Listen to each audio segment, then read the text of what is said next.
Happy holidays from Bloodbath and beyond. Today we review Caesar and Otto's Deadly Christmas. 'Tis the season to be screaming.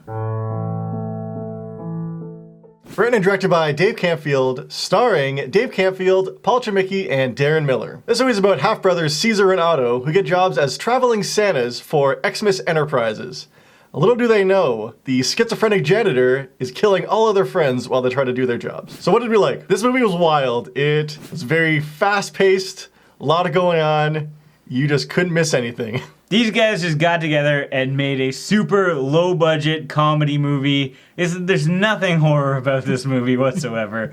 And all of the comedy is super, super cheesy. Like the cheesiest humor that I think we've seen on the show. And it's just complete slapstick. So it's definitely for a very specific audience. Well, I didn't love the humor. There were jokes that were really funny. And I know that a lot of people are going to like it.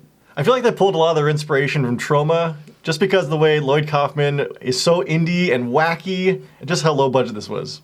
He even had a really wacky cameo. Personally, I enjoyed all the references to Silent Night, Deadly Night in this film, especially the fact that they got Linnea Quigley to be in this film and die the same way she died in Silent Night, Deadly Night. That was by far my favorite part in this movie. I really like that they had like a bunch of different cameos. So like we had the Linnea Quigleys, we had Lauren Francesca, Brinke Stevens, Lloyd Kaufman, we had Debbie Rochon. Wet Movie won for like a brief second, as well as his partner in crime, Sean C. Phillips, Felissa Rose, Deron Miller playing Santa. And if you aren't aware, Deron Miller is from CKY, the band, and is also the husband of Felissa Rose, who is the executive producer of this film. And we even had the maniac cop himself, Robert Z'Dar, in the end credits. I really enjoyed Dave Campfield as Caesar because he's so aggressive in his acting and it's over the top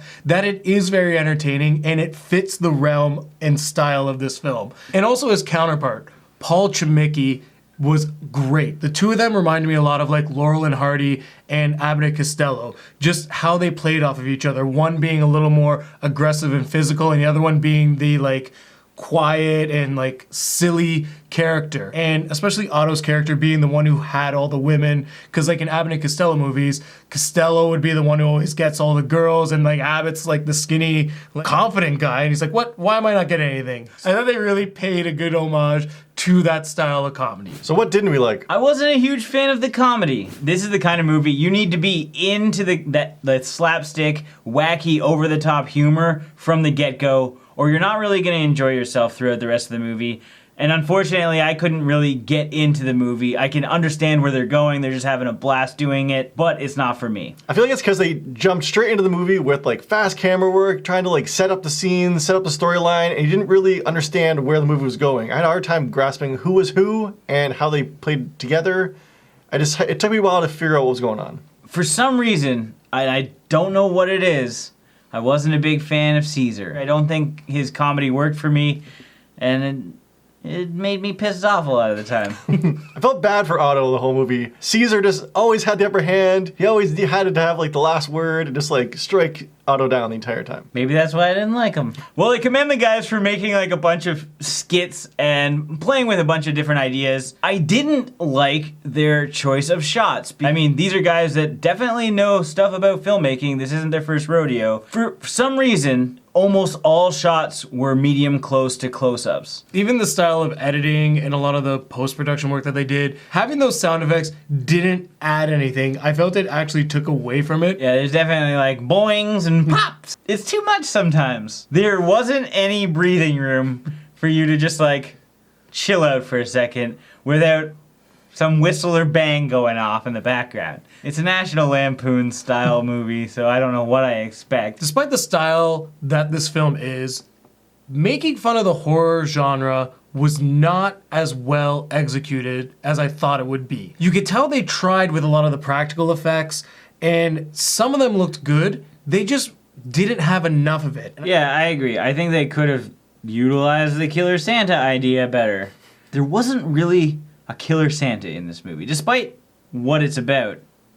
We barely saw him, and he barely killed. The problem that the film had was that they repeated themselves in his style of killing. Now it's time for our final thoughts and ratings. Caesar and Otto's Deadly Xmas is definitely a comedy film that a select few people are really going to understand who get these jokes and style of slapstick. This is not a horror film. This is really just some guys going out and making a funny film about horror. It was really something that was fun to watch, and I wouldn't mind checking out the rest of the series because I feel that it's just going to be exactly like this one, just with different subgenres, exactly like Abbott and Costello and how they did it with their films back in the day. So that being said, I'm going to give this film 3 crisp Kringles out of 5. Unlike John, I was not into the humor in this movie at all. I was completely lost from the get-go. Well, I thought it was nice that they went out and they made a movie that they wanted to make, and they included all the cheesy jokes.